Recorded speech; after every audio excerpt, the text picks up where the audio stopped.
화해와 대화의 좋은 분위기를 더욱 승화시켜서 훌륭한 결과들을 계속 쌓아나가는 것이 중요하다. 남북관계 발전을 위한 실무적 대책을 세우라 이렇게 지시하시었다라고 조선중앙통신 등 북한의 언론들이 오늘 보도를 했는데요.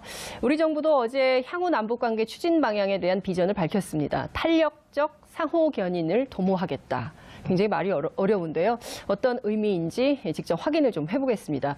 국회 국방위원회 소속이신 김종대 정의당 의원님 모시고 자세한 말씀 듣겠습니다. 어서 오십시오. 안녕하세요. 네, 특종기계 김종대.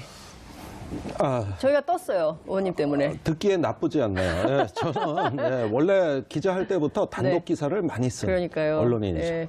제가 보기에 그 국회의원 가운데 유일하게 신문 지면을 갖고 있는 유일 국회의원. 예, 제 고정란을 갖고 있습니다. 그러니까요. 예. 특정신문이라서 어딘지는 얘기는 안 하겠습니다. 네, 해도 되는데. 네. 예. 아니, 그러니까 국회의원이 단독 욕심도 있어요. 막 그 자기 지면에 막 자기가 단독을 해. 그렇죠. 저는 이제 언론을 할 때부터 프레스 오브 프레스. 언론의 언론. 언론의 특정을 뿌리는 언론. 예. 그 개벌은 남 못 준다고 국회 와서도 그게 이어지고 있어요. 그러니까요. 어찌됐든 의원님의 UAE 의혹 특종 때문에 저희가 많이 떴습니다. 그래서 앞으로도 다양한 특종을 여기서 하셔라. 뭐 제가 어디 거기 가겠습니까? 가지 말고 여기서 하셔라. 이런 말씀을 알겠습니다. 좀 드리겠습니다. 반가우시죠, 여러분? 샵 5400으로 문자 팍팍 쏴주시고요. TBS 앱. 너무 의견이 없어요. 민망해요. 그러니까 댓글 많이 남겨주시기 바랍니다. 유튜브, 페이스북 지금 바로 시청하실 수 있으십니다. 아침에 재밌는 뉴스가 나왔어요. 혹시 김어준의 뉴스공장이라는 프로그램 들으세요? 가끔 듣습니다. 네, 오늘 들으셨어요? 못 들었습니다. 오늘 하태경 의원이 고정 출연하는 날인데 오늘 그 방송에 문자가 폭주해서 다운이 됐어요. 그래요? 5,000개가 들어왔대요. 아니 뭡니까? 그게 뭘까요? 다 누구 욕이야. 그 올림픽 응원단과 관계돼 있는 며칠 전부터 했던 말이죠. 네. 그 주말부터 굉장히 뜨거웠던 그분 하태경 의원이 출연을 했는데 그 김일성 가면 논란이 있었잖아요. 네, 그렇습니다. 그 눈을 팠잖아요. 응원단이 이렇게 그 휘파람 노래에 맞춰서 미남 가면 그거를 누가 지시했냐? 김여정 부부장이 지시했다. 김일성 가면이 맞다. 이런 주장을 했습니다. 동의하십니까? 참 대꾸할 가치가 없는 아니 북한에서 의원에 대해서 본회의장에서 제 옆자리예요. 바로 옆자리. 옆장. 그래서 티격태격하면서 또 자리는 꼭 붙어 있는데 사실 그거는 지나친 상상력에 본인의 어떤 정치적인 의도가 가해진 정말로 막말이라고 저는 생각합니다. 아니. 저도 막말을 많이 하는 의원이 있잖아요. 그런데 이거는 조금 경우가 다른 것이 아니 김일성 주석이라 그러면 북한에선 신인데 그러니까요. 그 눈가를 팠다. 그걸 가지고 김여정이 지시했다. 그럼 돌아가면 총살감이라는 얘기 아닙니까? 아오지 탄광. 아니 그런 건 오빠랑 팔짱 끼고 사진 찍었던데. 그래서 좀 그런 면에서는 사실을 있는 그대로 보셨으면 좋겠다. 제가 옆자리에 앉은 의원에 대해 막말하기는 힘들잖아요. 그래서 그런 것까지 감안해서 저는 이 정도로 평을 하겠습니다. 굉장히 참고 계시다는 게 눈빛으로 확인이 돼요. 내가 사실은 여기서 좀 더 세게 해야 되는데 옆자리에 앉았기 때문에 여기서 줄이겠다. 이게 딱 느껴지는. 학교에 담임 선생도 그렇지 이렇게 짝꿍을 붙여주면 어쩌라는 거야. 제가 가서 잘 얘기하겠습니다. 왜 진짜 정치적 의도가 가해진 막말이라면 사과부터 해야 되는 게 국민적 도리 아닐까요? 우선 사실관계의 문제죠. 사실관계. 우선 팩트가 뭐냐. 팩트가 뭐냐. 이런 면인데 이건 100% 아니거든요. 근데 어떻게 알아요? 그런데 그 휘파람이라는 노래의 가사를 보면 오늘도 복순이네 집 앞을 걸었네 휘파람. 나도 몰래 설레요. 이렇게 나가요. 그러니까 어떤 한 남자의 청년이 그 연인의 집 앞을 지나가는 장면에서 복순이를 너무 좋아하는 거죠. 복순이를 너무 좋아하는데 그걸 휘파람으로 표현한 거예요. 이게 노래 가사입니다. 맞아요. 그러면 그게 김일성 주석하고 무슨 관계가 있는데 이거는 복순이네 집 앞에 있는 그 청년을 묘사한 것이죠. 그러니까요. 근데 또 이런 얘기를 해요. 그 김정은 위원장이 한국에서 신세대 우상화를 실험한 거다. 미남 가면으로. 그럴까요? 넘어갈까요? 우리 신세대가. 넘어갑시다. 예. 아, 진짜 어떻게 넘어갑시다. 대응해야 될지 도저히 답이 안 나오는. 도저히 답이 안 나오는. 그런 상황. 그 개회식 보셨죠? 네. 올림픽 개회식. 네. 굉장히 인상적이고 남북 단일팀 선수들이 입장할 때, 공동 입장할 때 다 일어나서 길박수를 했는데 두 나라가 안 일어났잖아요. 미국하고 일본. 그 펜스 부통령이 돌아가서는 또 북한하고 굉장히 만나서 대화할 뜻을 밝혀서 도대체 이분은 뭐가 진심인가라는 생각을 하게 돼요.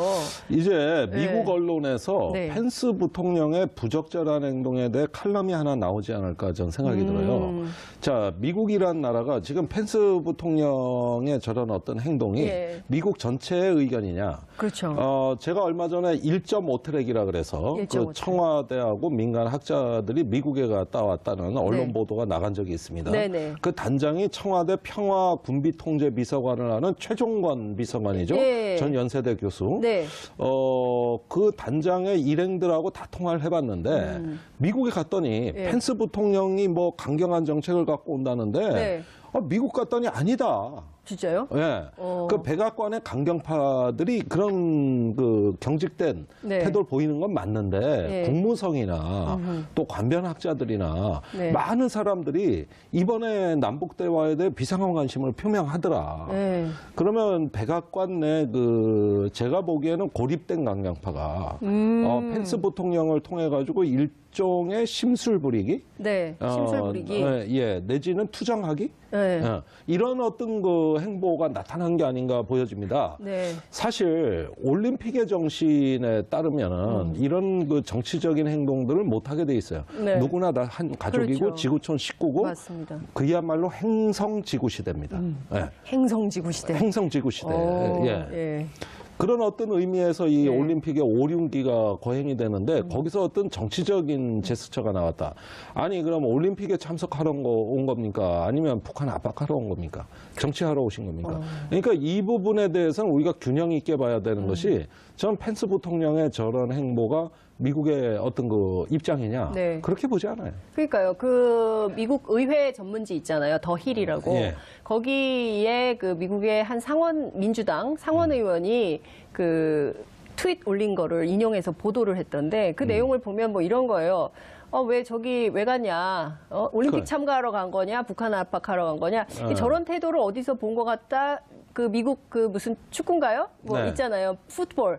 거기서 이제 인종차별 반대하던 그때도 똑같은 태도를 하더니 거기까지 남한까지 가가지고 그런 행동을 했다 이렇게 비판을 하더라고요. 그러니까 이미 나오고 있는 거죠. 미국 사회 내부에서. 그렇습니다. 그러니까 이런 어떤 그 정치적인 행보. 그 천안함이 그 전시되어 있는 이함대 사령부 방문, 탈북자 면담, 거기에 아베 총리의 한미연합훈련 재개발언, 이런 등등의 어떤 그 일련의 사안을 보면은 미국, 일본의 그 극단적 강경파들이 하나의 이 평창 올림픽에 시샘을 하듯이 과도한 정치적 의사 표출을 하고 있고 결국 그것은 올림픽 정신을 폄훼하는 수준까지 나가고 있어요. 자, 남북 대화라는 게 이제 시작입니다. 평창 올림픽은 단지 상견례예요. 상견례. 앞으로 진짜가 문제예요. 그럼 얼마든지 한미 간에 정책 조율이 되고 있고 또 이런 부분을 대비하기 위한 시간은 충분히 있는데도 불구하고 여기 와가지고 대화 자체가 불순한 거라고 이야기를 한다면 그러면 압박과 제재는 왜 하는 겁니까? 그런 압박과 제재의 효과를 대화를 통해 확인하는 거예요. 그래서 압박, 제재, 대화. 이 세 가지 그 기둥은 대북 정책의 트라이앵글입니다. 이거는 다 정리된 이론이에요. 대화문 언제 미국이 닫겠다 그랬습니까? 열어놓는 겁니다. 열어놓고 압박과 제재를 병행한다예요. 이게 대북 정책인데 최근에 단지 문재인 대통령이 조금 앞서 나갔다고. 오로지 그 이유 하나만으로 견제하는 건데 이런 식이라면 곧 그 미국과 일본의 그 집권층이 문재인 대통령 길들이기 들어가겠죠. 그게 이제 시작되는 거죠. 자, 박근혜 대통령도 그런 거 당한 적 있어요. 언제? 천안문 성노회. 맞아요. 성노회교 끝나자마자 바로 또 미국에 갔잖아요. 그게 재작년입니다. 그렇습니다. 그때 천안문 성노회 올라간 게 9월입니다. 맞습니다. 열병식 참관했습니다. 즉각 길들이기가 들어왔어요. 그래서 해명 외교하러 이 다음 달인 10월에 미국 갔던 겁니다. 그렇죠. 그리고 사드 문제가 급물살을 탄 거예요. 맞습니다. 그래서 180도 바뀐 겁니다. 그래요, 맞아요. 자, 길들이기가 들어오는데 우리가 어떻게 대응하느냐가 대단히 중요해졌습니다. 굉장히 중요한 포인트를 지적해 주셨는데요. 어떤 방식으로 길들이기가 들어올까요? 이를테면은 박근혜 정부 때는 박근혜 대통령이 성노예교 때 굉장히 시진핑 주석으로부터 굉장히 환대를 받았잖아요. 예. 좀 기분 좋게 오셨다고요. 예. 갔다 온 다음에 바로 이제 미국에 가서 청구서 싹 다 받아가지고 이제 사드 배치로 이렇게 이어진 건데. 그러니까 차라리 중국 안간만도 못한 걸로 180도 도니까 중국은 이제 격분한 거죠. 그렇죠. 그래서 박근혜 정부 마지막 2년간이 한중 관계가 수교 이래 최악의 시기를 맞이했고 남북 관계도 같이 나빠졌던 거거든요. 자, 그렇다면 문재인 대통령은 어떨까? 비슷한 상황을 맞이하는데 이 국면의 패턴은 같습니다. 그러니까 지금 굉장히 왜 미국과 일본이 저럴까? 결국에는 미국의 MD, 한미일 군사공조 체제를 갖춰서 북중러 이렇게 신냉전 시대 시스템을 또 가져가려고 하는 거 아니냐. 아시아 패권을 여전히 미국이 주도하고 미국 밑에 동생. 일본 있고 이런 시스템을 계속 가져가려고 그러는 거 아니냐. 그렇게 이런 구도로 보는 한 이게 한반도 문제 쉽지 않겠다. 이런 우울한 생각도 들어요. 저는 우선 평창 올림픽 기간 중에 하마터면 문 대통령이 휘청거리고 넘어질 뻔했는데 용케도 잘 버텼다. 가장 결정적인 국면은 아베 총리가 와가지고 위안부 소녀상 철거와 그다음에 한미 연합훈련 재개를 얘기했을 때 단호하게 남의 나라 내정에 대해 총리께서 하실 말씀이 아니라고 봅니다. 전 진짜 많은 국민들이 시원했을 거예요. 사이다. 이렇게 얘기했어요. 그러니까요. 네, 이렇게. 일단 잘 버텼다.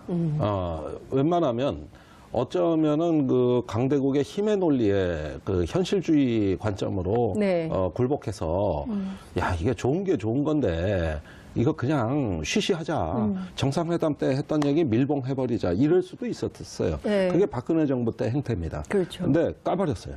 그러면서 거거는 내정에 대해서 총리께서 하실 말씀이 아니라고 봅니다. 분명하게 얘기를 했다는 거. 이 점은 앞으로 남북관계에 있어서도 모종의 우리 독자적인 행보를 걷겠다는 얘기인데 여기서 중요한 포인트가 있습니다. 이제까지 남북관계가 잘 됐을 때는 주변 강국 간의 남북 대화를 밀어주는 분위기가 다 돼 있을 때입니다.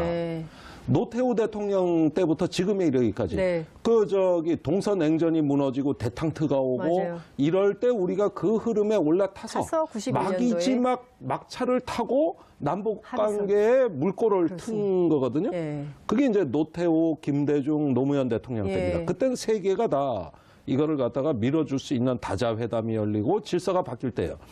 이번에 문재인 대통령의 남북 대화의 아주 특이한 측면은 그 여건 조성이 안 돼 있는 상황에서 여건 조성이 안 돼 있다. 순수하게 남과 북만의 대화만으로 국면을 만들어가고 있다. 저는 이게 지금까지 본 대화 분위기 중에서 매우 특이한 국면이라고 보는 겁니다. 과거에 노무현 대통령도 육자회담에서 2015년 9.19 공동성명 체결하고 잘 되는 줄 알았는데 조지 부시 대통령이 깨버렸잖아요. 방코 델타 아시아은행에 북한 자금을 억류하면서 완전히 180도 바뀌었거든요. 이러니까 그리고 핵실험이 일어났어요. 거의 이때는 좌절이었는데 막판에 조지 부시가 바뀌어. 중간 선거를 2006년에 패배하고 노무현 대통령한테 김정일과 대화하자. 이러면서 남북 정상회담까지 간 겁니다. 그게 6차 회담의 합의문. 그게 이제 나중에 2.13 합의로 연결되고 남북 간에는 14 남북 공동선언. 이렇게 해가지고 이게 같이 선순환 관계로 국제 정치와 한반도 정세가 같은 선순환으로 갔을 때입니다. 근데 지금은 그게 아니에요. 순서가 바뀌었어요. 남북 관계가 먼저 끌어주고 그다음에 주변국이 끌려오는 모양새예요. 이게 여태까지 남북 관계 역사상 유일무이한 정말 어떤 특이점을 형성하고 있다고 저는 보는 겁니다. 그러네요. 지금 의원님 말씀 주시니까 머릿속으로 그림이 막 그려져요. 그러니까 그 대통령께서 한반도 운전자론을 얘기를 했잖아요. 네. 캐르버 재단 연설에서. 예. 그랬을 때 아유, 우리가 어떻게 코리아 패싱 뭐 이런 건데 우리가 어떻게 주도권을 가질까 어려울 거다라고 보수야당 계속 비판했거든요. 네. 그리고 사실 작년 말까지만 하더라도 패싱 분위기였잖아요. 패싱 분위기였죠. 네, 그랬는데 이 주도권을 잡고 지금 주변국을 설득해서 이렇게 이 정세를 끌고 가야 되는 위중한 상황에 있다. 이렇게 분석을 해볼 수 있는데 저는 그 굉장히 인상적인 사진이 있어요. 그 일요일 날 마지막 공연 끝난 다음에 가기 전에 이제 한 손으로는 김영남 위원장의 손을 잡고 다른 한 손으로는 김여정 부부장의 손을 잡은 다음에 마음과 마음을 모아서 이 국면을 좀 돌파해 가자. 네. 이런 얘기를 했고 그 대통령께서 개인적으로 촛불 횃불을 좀 좋아하시는 것 같아요. 이 분위기를 횃불로 좀 승화시키자 이런 얘기도 했어요. 근데 정부에서 향후 남북관계 추진 방향 얘기를 하면서 상황에 따라 남북관계의 진전을 통해서 북미 관계를 견인하는 등 탄력적인 상호 견인을 도모하겠다. 네. 탄력적인 상호 견인 도모. 여기에 숨은 행간의 의미는 뭔가요? 이게 이제 에이전십이라는 건데 에이전십. 브로커. 그러니까 브로커? 북한이 그 우선 평창 올림픽에 참여한 배경을 보셔야 돼요. 자, 평창 올림픽에 참가하기 한 달 전에 문재인 대통령이 그 KTX 안에서 외신과 워싱턴 포스트였습니다. 인터뷰에서 평창 올림픽 기간 중에 한미 군사 연습은 연기하기로 했다. 이렇게 발표한 거 기억하시나? 기억하죠. 네. 그러니까 북한이 평창 올림픽에 참여를 검토하게 된 건 그 발언 이후라고 생각됩니다. 네. 자, 북한이 대화하고자 하는 상대는 원래 미국이에요. 그렇죠. 예. 거기가 궁극적인 대화 상대입니다. 그거 좀 무시했잖아, 우리를. 근데 미국이 쌩 같다고 무시했어요. 그렇게 되니까 남한을 징검다리로 해야 되겠는데 그때 남측하고 대화해야 되는 바로미터는 과연 남측이 미국을 얼마만큼 움직일 수 있냐. 요거였어요. 그런데 남측이 미국은 가만히 있는데 우리가 한미 군사 연습을 연기하기로 했다 하면서 그 가장 민감한 문제를 들고 나오면서 벌써 연기했다. 그런데 사실은 시기만 연기한 게 아닙니다. 규모도 축소했어요. 시기 규모. 다시 열려도 정상적인 규모로 열릴 가능성이 없습니다. 현재로서는. 물론 국면이 바뀌면 모르겠지만. 그러니까 무언가 문재인 정부가 미국을 움직일 수 있다는 가능성을 본 거예요. 이게 남측과의 대화를 하는 김정은의 신년사로 이어진 거구나. 이어진 겁니다. 그러면서 평창올림픽 참가로 급물살을 탄 것이죠. 그렇다면 우리가 남북 간의 대화를 한다고 하는 건 뭐냐 하면은 북한은 미국과 대화를 하고 싶고 미국은 반면에 지금 나오기에는 쑥스럽고 그러면 우리가 부부가 이혼을 하고 다시 합칠 때도 중간에 누가 좀 한 명 있어서 이쪽 체면도 세워주고 저쪽 체면도 세워주는 뭐 좀 한 명이 있어야 그 좀 쑥스러운 걸 붙고 재결합을 하지. 중매쟁이. 중매쟁이. 우리 정부가 지금 중매쟁이를 해야 되는 거예요. 그러니까 중재자. 이거를 영어로 에이전트라고 하는 거예요. 에이전트십. 이거를 발휘하는 건데, 제 생각엔 그렇습니다. 그동안에 미국이 이제 대북 압박 정책, 국제 공조를 하고 유엔 안보리 제재 결의안이 있는 이런 어떤 압박과 제재 국면에서 문재인 대통령은 처음에 그 한국이 충분히 이익을 담당하고 있다는 진정성을 충분히 보여줬습니다. 그러니까 그런 것들을 한 지난 7, 8개월에 걸쳐서 정치적 자산을 쌓아놓고 그 다음에 우리가 안보의 당사자다. 그러면서 막혀있는 대화에 뭔가 조금 다른 면모를 보여주니까 상대방의 관심 끌기, 그 다음에 그 관심을 호감으로 바꾸기, 그 다음에 한 자리에 모이게 하기, 요런 식의 리더십 발휘. 요걸 이제 중재자, 퍼실리에이터, 촉진자라고도 하는. 요런 것에 F 발음이 안 되는 식이네요. 제 영어 발음은 평가하지 마세요. 퍼실리에이터. 못 알아들을 것 같아. 아메리카 사람들이. P 발음 같이 했죠. 그러니까 요런 데서 틈새를 발견했다. 틈새 전략이다 이게. 틈새 전략이다. 정말 그 어떤 평론가보다 훨씬 더 정확하게 그리고 사람들이 못 보는 대목을 단순 명쾌하게 예, 언론인처럼 정리를 정말 잘해 주시는데 댓글이 막 들어왔어요. 윤종근님께서 김종대 의원님 하태 혼내주세요. 떼찌. 예, 옆자리에 앉아 있기 때문에 제가 그건 떼찌 책임지시기로. 그다음에 이분 매일 주시는 분인데 리2001님께서 미군 철수한다고 벌써 길들이기가 시작되었음. 이런 겁니다.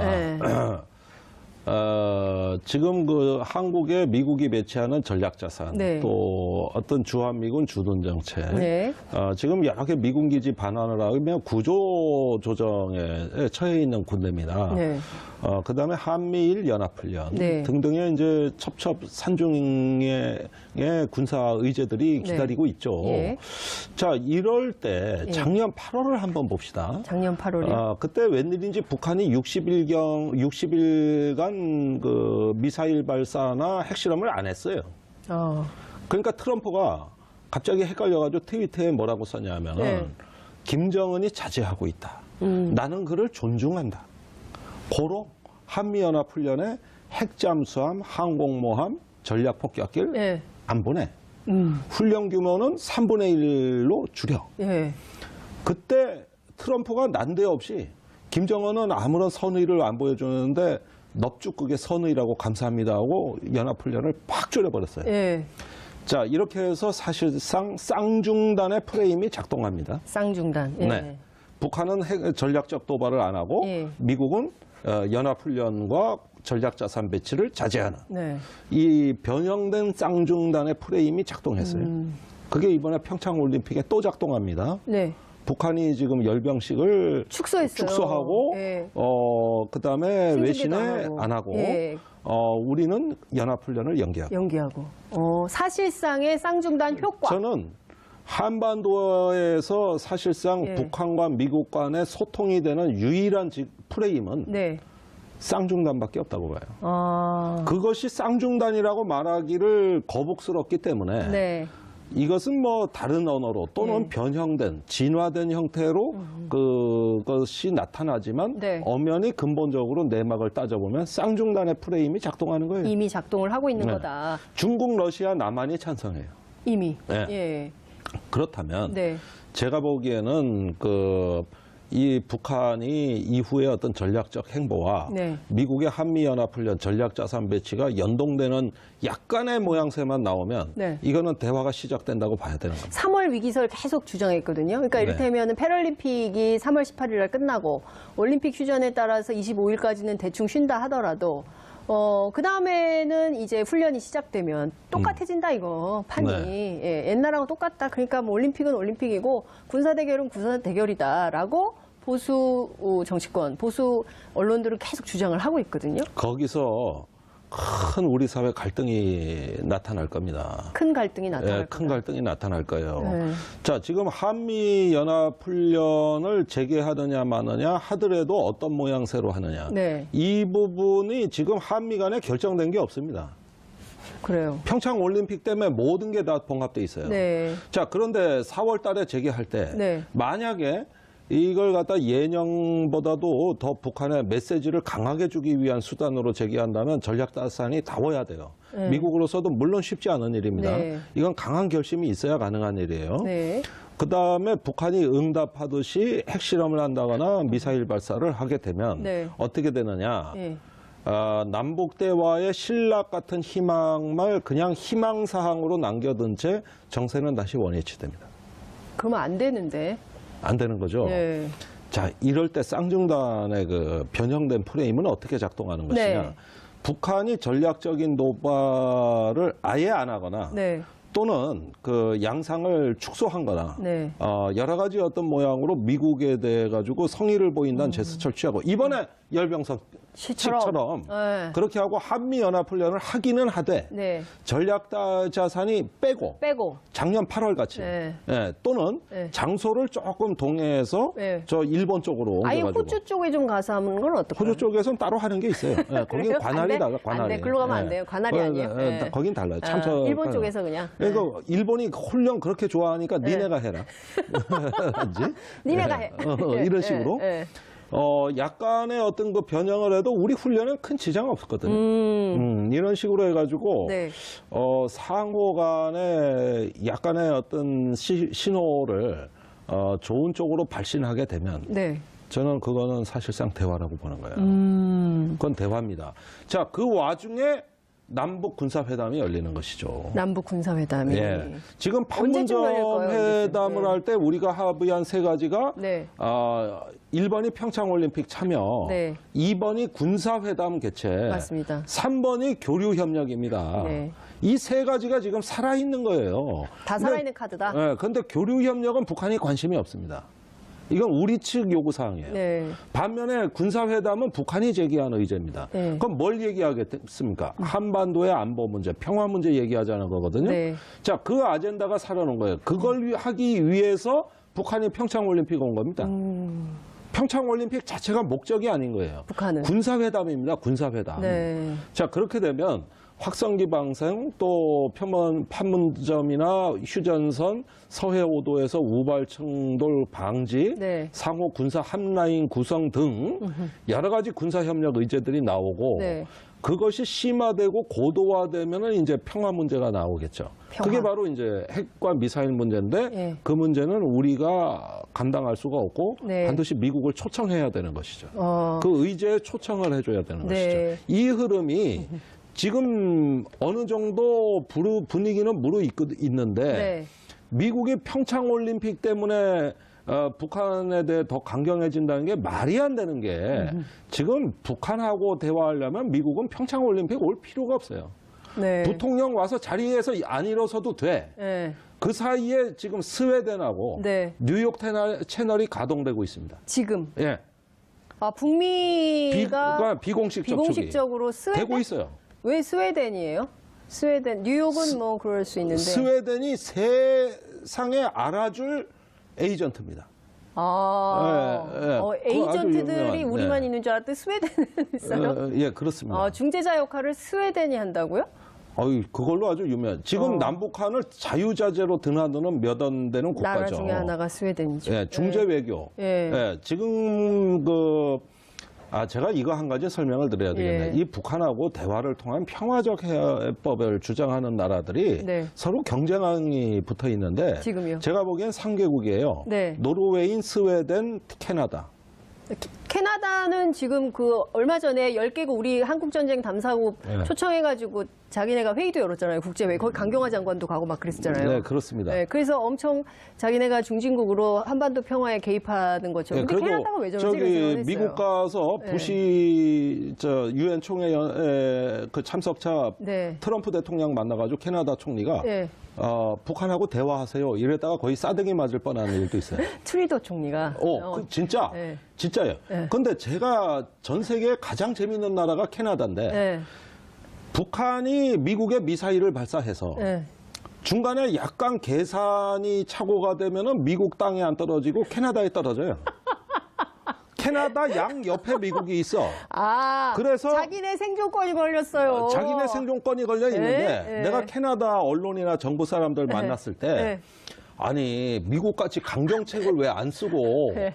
잘못하면 핵미사일이 캐나다 떨어지는데 안 무서워? 그러니까 우리나라는 인구 밀도가 낮아서 웬만한 데 떨어져도 상관없어요? 저 크게 다칠 우려가 없습니다.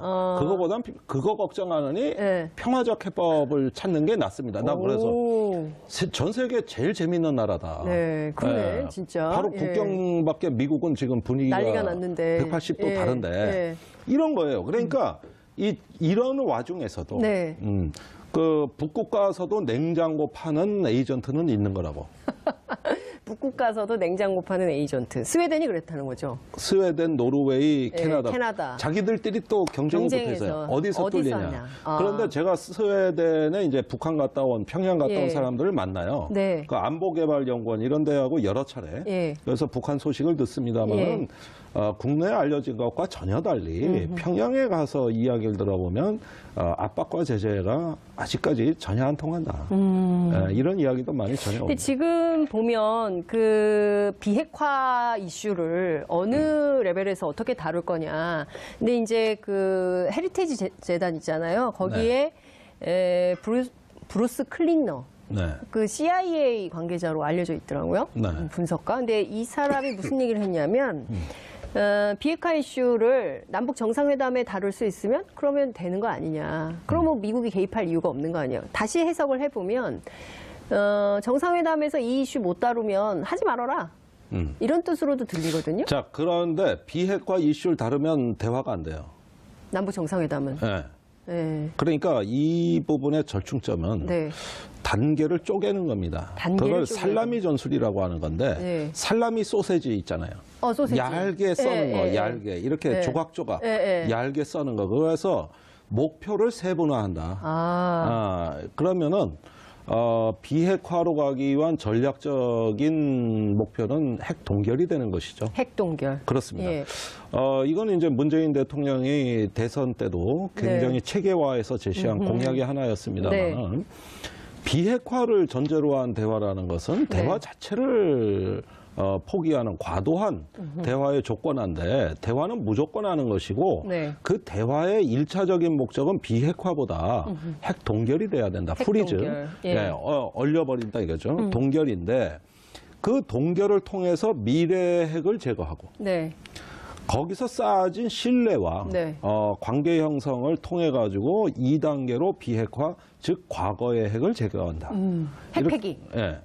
그렇게 해서 미래 핵과 과거의 핵이라는 이런 구분법을 내놨어요. 이거는 정의당도 그 프레임을 우리가 더 빨리 냈고 진보 또 개혁적인 세력은 다 그 얘기를 하고 있어요. 아니 비핵화가 현실적이지 않다면 살라미 전술 그렇게 해서 일단은 우선 재래식 분쟁의 이 군사적 긴장을 완화해야 되겠죠. 그다음에 핵 동결 프로그램 이런 것들을 대화의 의제로 올려야 됩니다. 그런데 그러면 핵 문제 해결 안 된다고 비핵화 안 된다고 군사적 긴장은 더 높아져야 되는 것인가? 대화는 단절돼야 되는 것인가? 그건 아니죠. 지금 그러면 핵무기가 아니면 안전한가?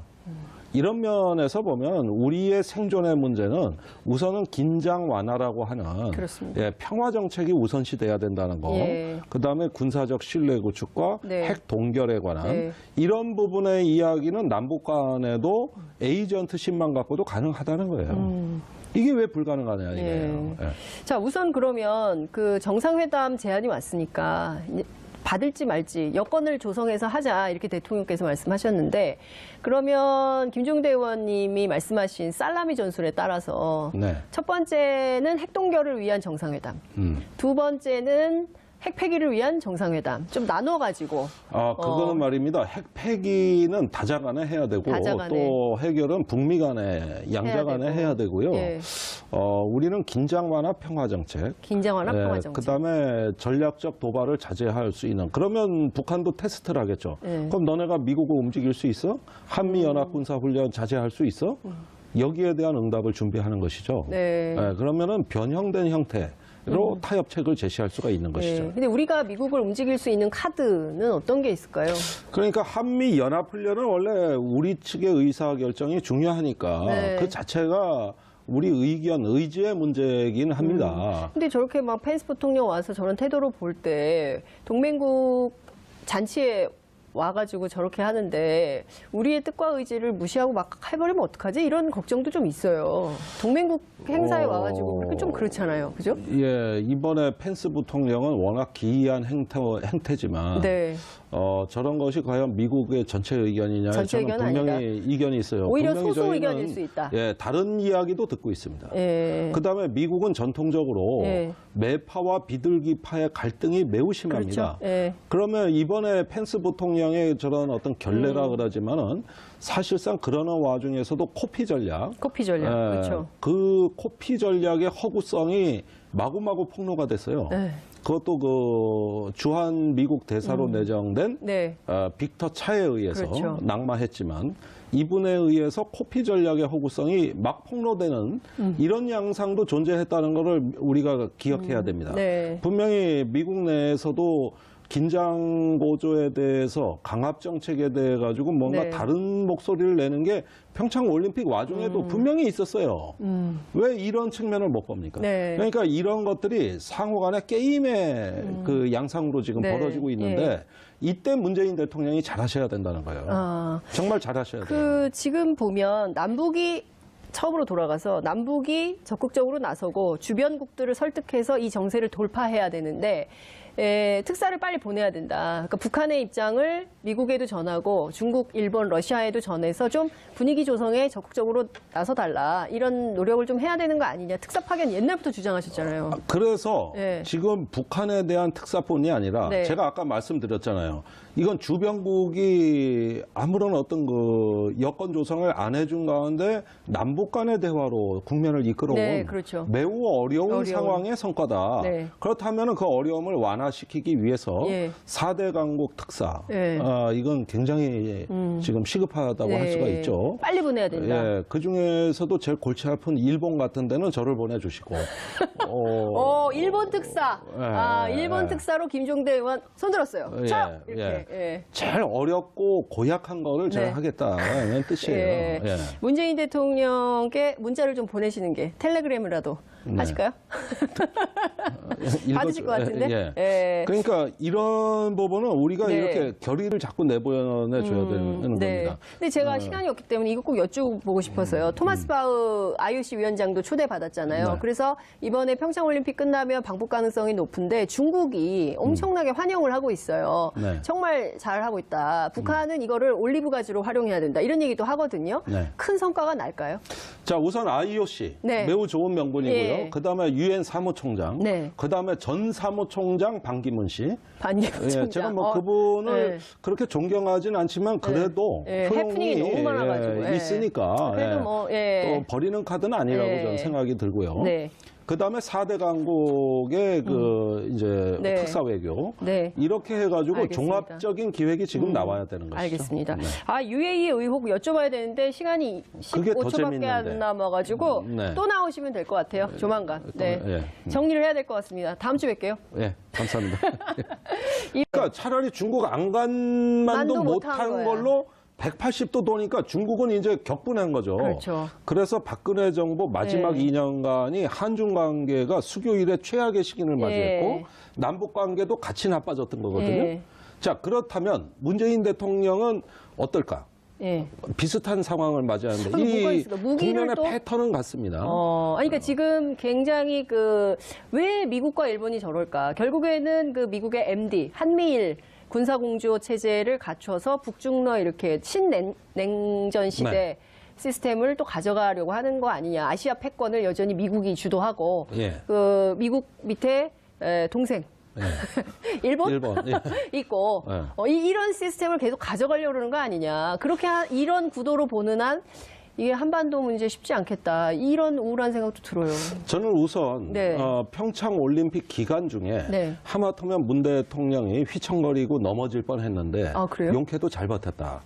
그 가장 결정적인 국면은 아베 총리가 와가지고 위안부 소녀상 철거와 네. 그다음에 한미 연합훈련 재개를 얘기했을 때 네. 단호하게 예. 남의 나라 내정에 대해 총리께서 하실 말씀이 아니라고 봅니다. 전 진짜 많은 국민들이 시원했을 거예요. 사이다. 이렇게 얘기했어요. 그러니까요. 네, 이렇게 일단 잘 버텼다.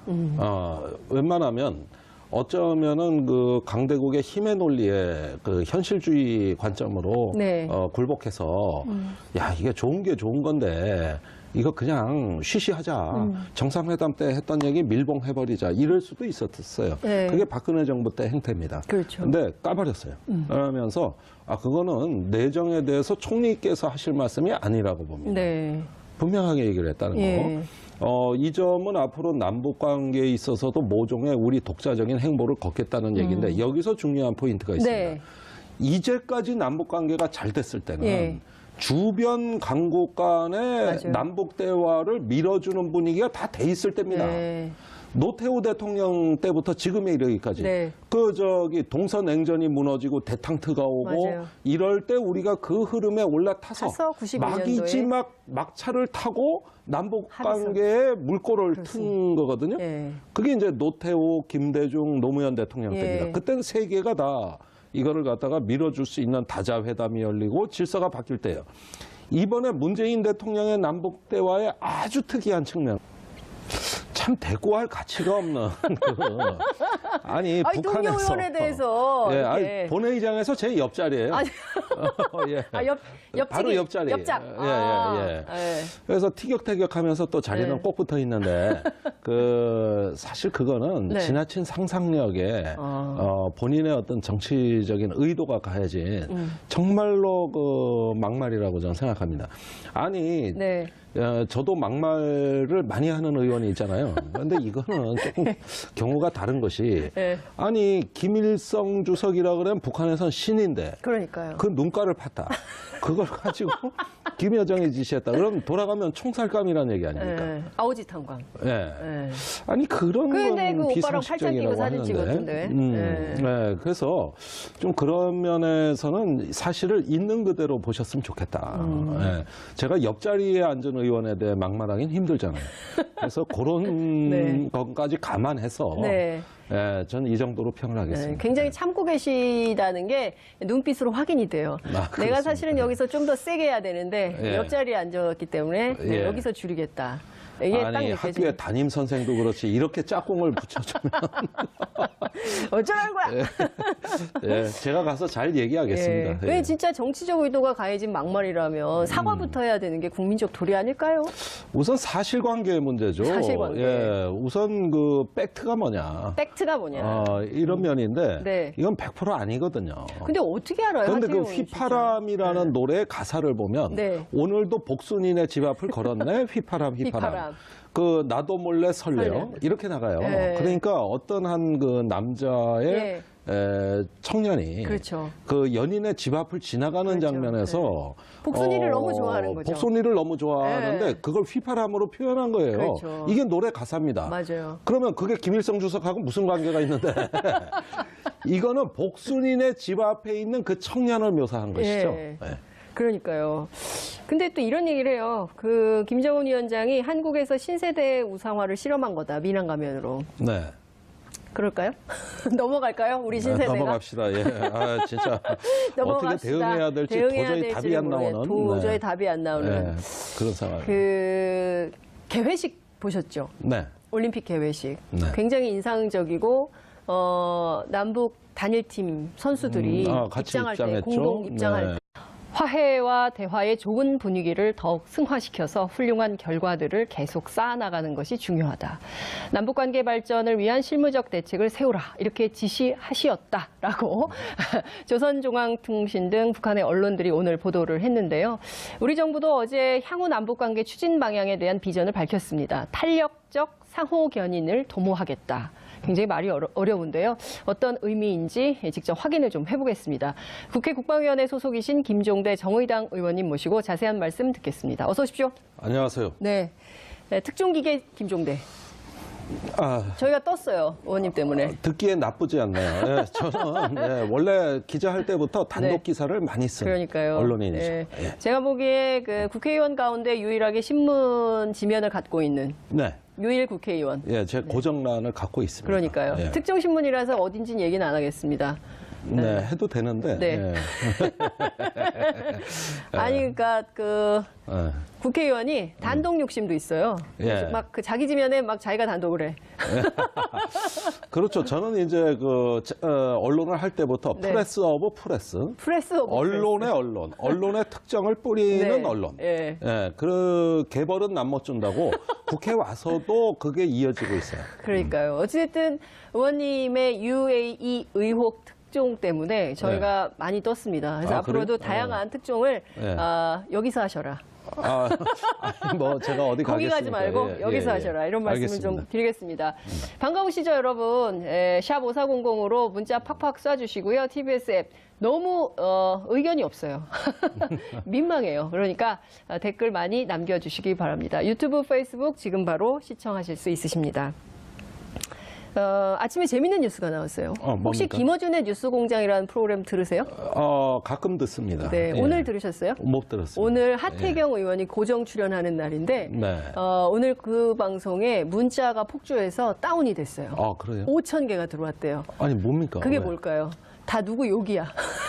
그 올림픽 응원단과 관계돼 있는 올림픽, 며칠 전부터 했던 그러니까요. 말이죠. 네. 그 주말부터 굉장히 뜨거웠던 그분 네. 하태경 의원이 출연을 했는데 네. 그 김일성 가면 논란이 있었잖아요. 예, 그렇습니다. 그 눈을 팠잖아요. 예. 응원단이 이렇게 예, 그 예. 휘파람 노래에 맞춰서 예. 미남 가면 그거를 누가 지시했냐? 김여정 부부장이 지시했다. 김일성 가면이 맞다. 이런 주장을 했습니다. 동의하십니까? 행동을 했다. 이렇게 비판을 하더라고요. 아니, 그렇죠. 그러니까 이미 나오고 있는 거죠. 미국 사회 내부에서. 예, 그렇습니다. 네. 그러니까 이런 어떤 그 정치적인 행보, 네.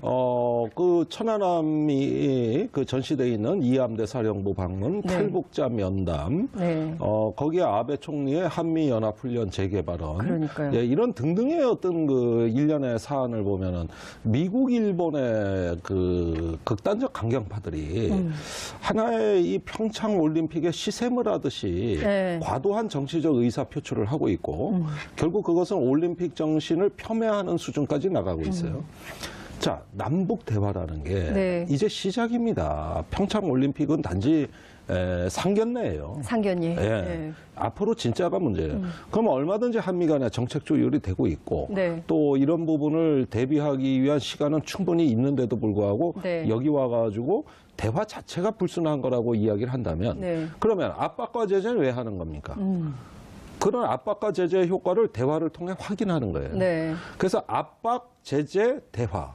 이 세 가지 그 기둥은 네.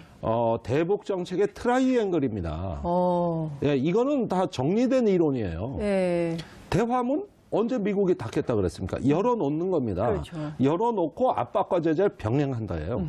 이게 대북 정책인데 네. 최근에 단지 문재인 대통령이 조금 앞서 나갔다고. 네. 오로지 그 이유 하나만으로 견제하는 건데 이런 식이라면 네. 곧 그 미국과 일본의 그 네. 집권층이 문재인 대통령 길들이기 들어가겠죠. 그게 이제 시작되는 거죠. 네. 자, 박근혜 대통령도 그런 거 당한 적 있어요. 언제?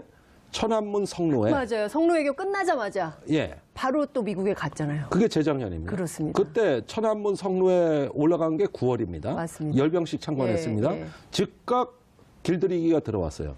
그래서 해명 외교하러 이 다음 달인 10월에 미국 갔던 겁니다. 그렇죠. 그리고 사드 문제가 급물살을 탄 거예요. 맞습니다. 맞습니다. 그래서 180도 바뀐 겁니다. 그래요, 맞아요. 자, 길들이기가 들어오는데 우리가 어떻게 대응하느냐가 대단히 중요해졌습니다. 굉장히 중요한 포인트를 지적해 주셨는데요. 어떤 방식으로 길들이기가 들어올까요? 이를테면은 박근혜 정부 때는 박근혜 대통령이 성노외교 때 굉장히 시진핑 주석으로부터 굉장히 그 환대를 받았잖아요. 예. 좀 기분 좋게 오셨다고요. 예. 갔다 온 다음에 예. 바로 이제 미국에 가서 청구서 예. 싹 다 받아가지고 이제 사드 배치로 이렇게 이어진 그러니까요. 건데 다 일어나서 길박수를 했는데 예. 두 나라가 안 일어났잖아요.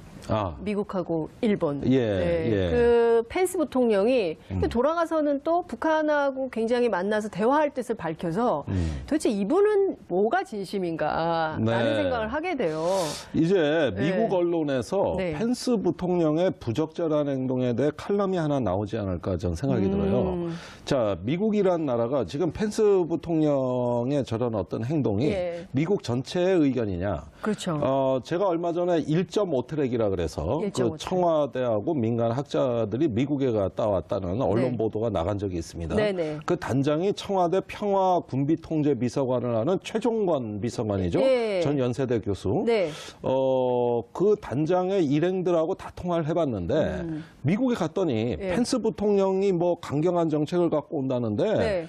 미국 갔더니 아니다. 진짜요? 예. 그 백악관의 강경파들이 그런 그 경직된 네. 태도를 보이는 건 맞는데 네. 국무성이나 또 관변학자들이나 네. 많은 사람들이 이번에 남북 대화에 대해 비상한 관심을 표명하더라. 네. 그러면 백악관 내 그 제가 보기에는 고립된 강경파가 펜스 부통령을 통해 가지고 일종의 심술 부리기, 네. 심술 부리기. 예, 내지는 투정하기, 네. 이런 어떤 그 행보가 나타난 게 아닌가 보여집니다. 네. 사실 올림픽의 정신에 따르면은 이런 그 정치적인 행동들을 못 하게 돼 있어요. 네. 누구나 다 한 가족이고 그렇죠. 지구촌 식구고 맞습니다. 그야말로 행성지구 시대입니다. 예. 행성지구 시대. 행성지구 시대. 예. 예. 그런 어떤 의미에서 이 네. 올림픽의 오륜기가 거행이 되는데 거기서 어떤 정치적인 제스처가 나왔다. 아니 그럼 올림픽에 참석하러 온 겁니까? 아니면 북한 압박하러 온 겁니까?